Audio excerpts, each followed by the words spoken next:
Bahkan ketika serangan Amerika menghantam situs militer Iran, Teheran sedang mempromosikan tahap berikutnya dari program luar angkasanya. Iran menyatakan akan segera membuka laboratorium baru, pusat kendali satelit, dan pangkalan peluncuran Chabahar, sambil menguji kendaraan peluncur yang lebih kuat. Iran menyajikan ini sebagai program luar angkasa sipil. Namun Israel dan Amerika Serikat melihat ada tujuan kedua. Teknologi yang sama yang digunakan untuk menempatkan satelit ke orbit juga dapat membantu mengembangkan rudal yang mampu menjangkau lebih jauh. Untuk membahas lebih lanjut, sekarang kita ditemani oleh Tal Inbar, pakar rudal dan luar angkasa Iran, serta pakar Geo Horizon. Tal, terima kasih banyak sudah bersama kami di I24 News English malam ini. Mari kita mulai dengan gambaran yang lebih luas, saya rasa, mengenai program luar angkasa Iran. Seberapa besar bagian dari program itu yang benar-benar bersifat sipil? Jadi Iran memulai program luar angkasanya pada awal tahun 2000-an. Dan satelit pertama Iran diluncurkan menggunakan kendaraan peluncur buatan Iran atau bisa dibilang sebuah misil pada tahun 2009. Dan sejak saat itu Iran telah meluncurkan beberapa satelit. Meskipun kualitasnya tidak terlalu baik, bisa dibilang begitu, namun ambisi program luar angkasa Iran tetap sangat tinggi. Dan ada dua program luar angkasa yang terpisah di Iran. Salah satunya adalah program sipil yang dijalankan oleh Badan Antariksa Iran, yang sebenarnya merupakan lembaga resmi.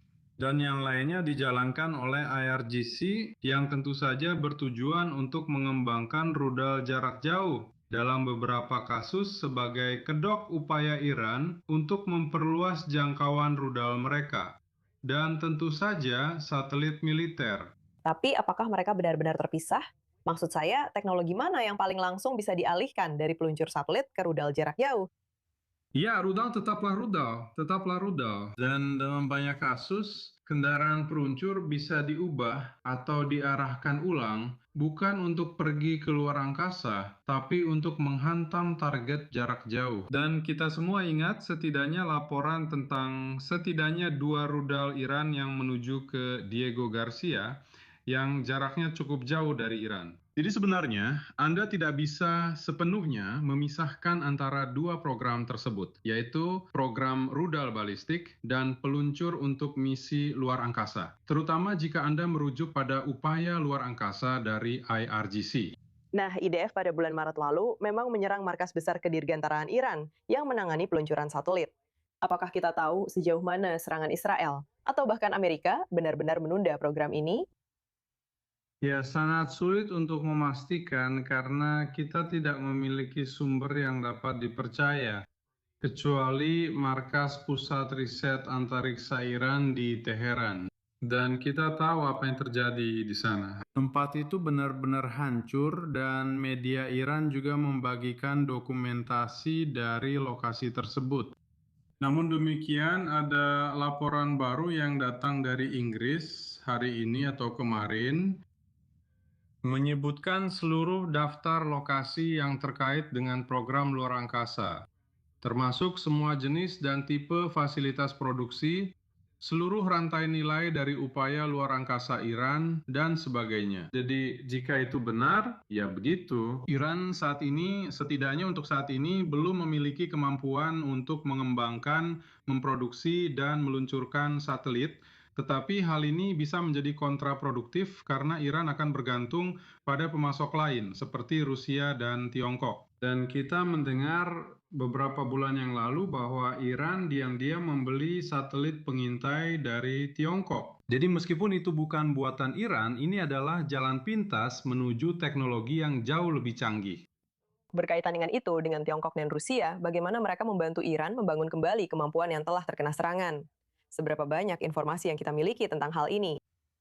Sebenarnya kita tidak punya informasi, setidaknya tidak dari sumber terbuka, tapi tetap saja Iran bisa saja memberikan uang kepada Tiongkok atau Rusia dan mendapatkan satelit lain. Dan baru-baru ini kita tahu bahwa Rusia meluncurkan satelit komunikasi untuk Iran.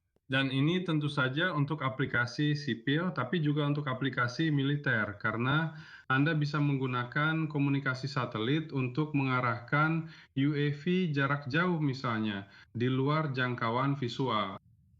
Jadi Tiongkok dan Rusia bisa menjadi pemasok, artinya Iran akan memiliki kemampuan yang sangat baik di bidang antariksa, bukan dari dalam negeri, tetapi dengan mengalidayakan kemampuan tersebut. Namun demikian, kualitas satelit, terutama satelit penginderaan jauh, jauh lebih tinggi daripada yang bisa dilakukan Iran sendiri. Dan hari ini, kami melihat beberapa citra satelit yang disediakan oleh Iran, dan mereka tidak pernah memberitahu kami satelit apa yang mengambil gambar-gambar tersebut untuk penilaian kerusakan akibat serangan atau BDA dari target-target di Yordania dan Oman, serta negara-negara lain yang sekarang sedang diserang Iran.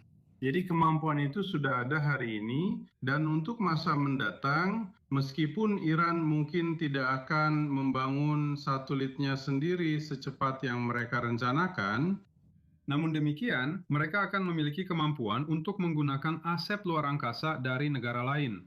Tal Inbar, dengan perspektif dan wawasan tentang program luar angkasa Iran, terima kasih banyak telah bersama kami di i24 News English.